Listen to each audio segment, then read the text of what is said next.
فاجأت عائلة لواء سعودي أحمد عسيري أحد المشاركين في جريمة مقتل الصحفي السعودي جمال خاشقجي في قنصلية بلاده قبل 3 سنوات باسطنبول بتركيا ولي العهد السعودي محمد بن سلمان بقرار غير متوقع وسط تهديدات من العائلة بتحرك وموقف غير مسبوق.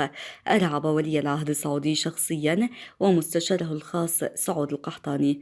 وفي هذا السياق قال مصدر سعودي مطلع فضل عدم الكشف عن اسمه إن عائلة اللواء أحمد عسيري بعثت برسالة إلى ولي العهد محمد بن سلمان هددته بشكل صريح بإطلاق مواقف تصعيدية ضده شخصيا وضد حكمه في السعودية على اعتبار أنه الحاكم الفعلي للمملكة، خاصة في ظل عدم ورود أي أنباء حول مصير ابنهم أحمد.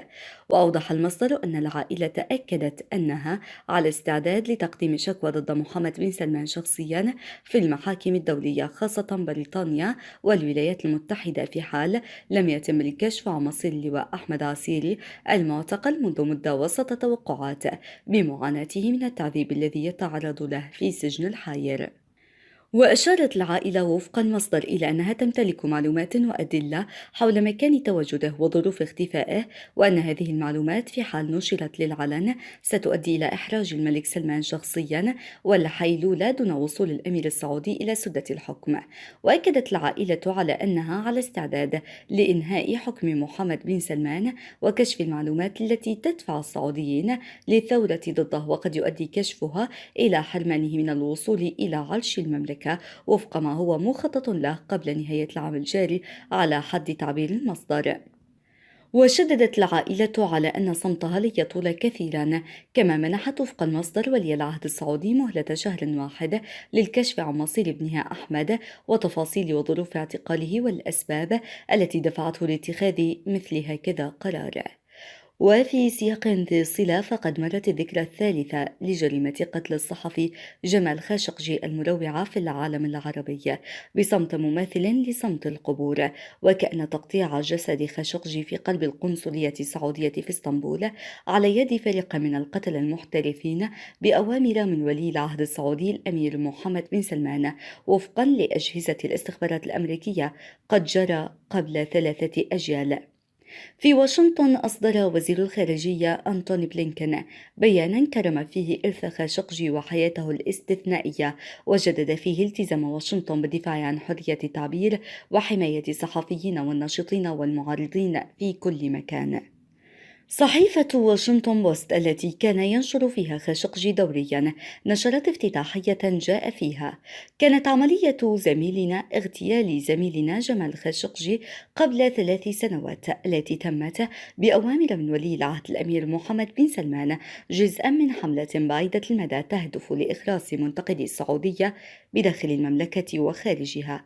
وبعد أن أضافت أن هذه الحملة مستمرة حتى اليوم، استخدمت الذكرى لتسليط الضوء على عدد محدود من الشخصيات السعودية التي لا تزال في السجن أو غير قادرة على العيش بحرية داخل المملكة، حيث أدت المحاكمات السرية والاعتقالات والرقابة إلى خلق مناخ من الخوف. وأصدرت منظمة اليونسكو في نوفمبر 2019 بمناسبة إحياء اليوم الدولي لإنهاء الإفلات من العقاب تقريرا على الجرائم المرتكبة ضد الصحفيين، كشف أن الدول العربية تمثل المنطقة الأكثر خطر على حياة الصحفيين خلال السنوات ال5 الماضية، حيث بلغت حصتها من حاصلة القتلى 30% على مستوى العالم، بينما احتلت أمريكا اللاتينية المرتبة الثانية 26%، وتلتها منطقة آسيا والمحيط الهادئ 24%. صعق العالم عندما اكتشف كيف تمت عملية تصفية خاشقجي، ولكن إضافة إلى فظاعة الجريمة ووحشيتها، فإن وقوعها خارج حدود السعودية جزء من ظاهرة مروعة جديدة نسبيا لتعقب ومطاردة واغتيال صحفيين ونشطاء سياسيين المعارضين عبر الحدود، ودون أي اعتبار لسيادة الدول التي تستضيف هؤلاء المعارضين أو توفر لهم الملجأ السياسي. بعض الدول العربية لم تكتفي فقط بقمع وقتل معارضيها من السياسيين والناشطين والإعلاميين داخل أراضيها، بل تعقبتهم وقتلتهم في عواصم عربية وأوروبية من بينها السعودية والعراق وسوريا والمغرب، ويمكن إضافة تركيا وإيران إلى هذه القائمة. خلال العقدين الماضيين وخاصة في أعقاب الانتفاضات العربية تم تسجيل ارتفاع ملحوظ في وتيرة قتل وقمع المثقفين والإعلاميين والناشطين السياسيين في الدول العربية وتركيا وإيران. وفي السنوات القليلة الماضية ومع الاستخدام المتزايد لشبكة الإنترنت ووسائل الاتصال الاجتماعي وما يسمى بالذكاء الاصطناعي وتقدم تقنيات الرصد الإلكتروني، أصبحت الأنظمة الطاغية والأوتقراطية تمتلك وسائل فعالة سهلت عليها تعقب ومراقبة ما يكتبه أو ينشره الإعلاميون والناشطون في أي مكان يتواجدون فيه. هذه الدول أصبحت تملك أذرعًا طويلة تعطيها القدرة على القبض على أعناق معارضيها في الخارج لاختطافهم أو لقتلهم في منازلهم أو مكاتبهم أو حتى خلال مشيهم في الشوارع العامة. لم يعد هناك من ملجأ آمن في أي مكان في العالم لأي معارض روسي أو صيني أو سعودي أو تركي أو إيراني. صحيح أن تقنيات الاتصال الجديدة وفرت للإعلاميين والمثقفين والناشطين وغيرهم من المعارضين سبلا جديدة لنشر أفكارهم وللتواصل فيما بينهم، إلا أن هذه التقنيات تحولت إلى أسلحة قاتلة في أيدي الحكام الأوتقراطيين الجدد في العالم. ووفقا لتقرير صدر عن لجنة حماية الصحفيين في نيويورك في مطلع السنة، قتل 50 صحفيا في الشرق الأوسط خلال العقد الماضي. كانت جريمة قتل خاشقجي من أبشع هذه الجرائم. الأطراف المسؤولة عن هذه الاغتيالات تشمل دولا مثل سوريا والعراق والسعودية وتنظيمات إسلامية متطرفة من بينها داعش في سوريا والعراق وحزب الله في لبنان. في العقود الماضية كان حزب الله القاتل الأول للمثقفين والكتاب والإعلاميين اللبنانيين، من حسين بروى إلى مهدي عامل، من سمير قصير إلى جبران تويني إلى لقمان سليم.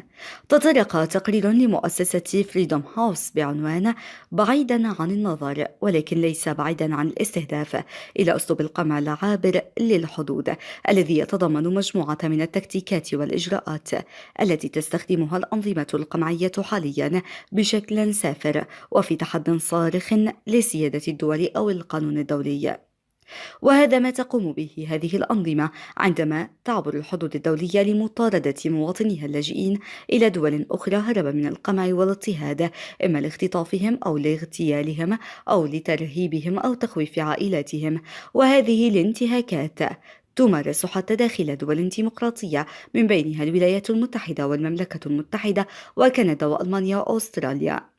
ووثق التقرير قيام 31 نظام أوتقراطي باستخدام أسلوب القمع الجسدي العابر للحدود في 79 دولة أجنبية منذ 2014. وتعتبر روسيا في عهد الرئيس فلاديمير بوتين من أبرز ممارسي أسلوب القمع الجسدي العابر للحدود، حيث يعتبر تسميم الضحايا الوسيلة الأنجح، وهذا ما قام به عملاء روسيا في دول مثل المملكة المتحدة وغيرها.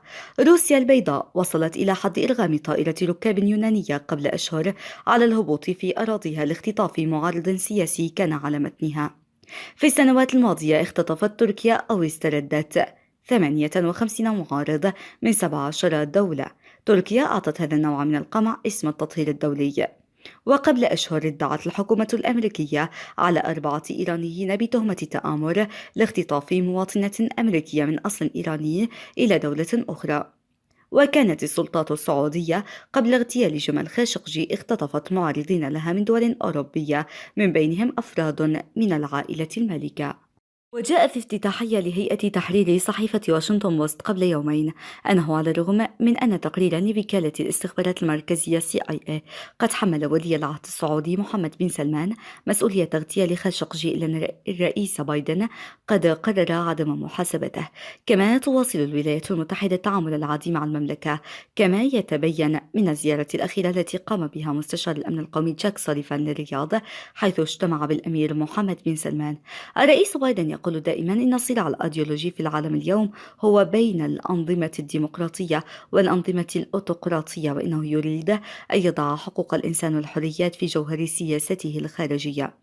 وأشار خبراء إلى أنه حتى الآن لا تزال هذه السياسة تتمحور حول خطب وتصريحات بايدن وبعض العقوبات الاقتصادية التي لا تؤدي إلى تغيير ملموس في سلوك القادة المتسلطين.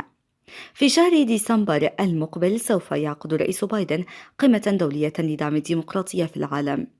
ويقول خبراء أنه إذا كان بايدن بالفعل يريد أن ينتقل من المواقف اللفظية والإجراءات الرمزية إلى شن حملة ديمقراطية سلمية في العالم، فإن ذلك يقتضي تطوير أساليب وتكتيكات سياسية وإلكترونية على المستوى العالمي والتعاون مع دول ديمقراطية ومنظمات دولية غير حكومية معنية بحقوق الإنسان.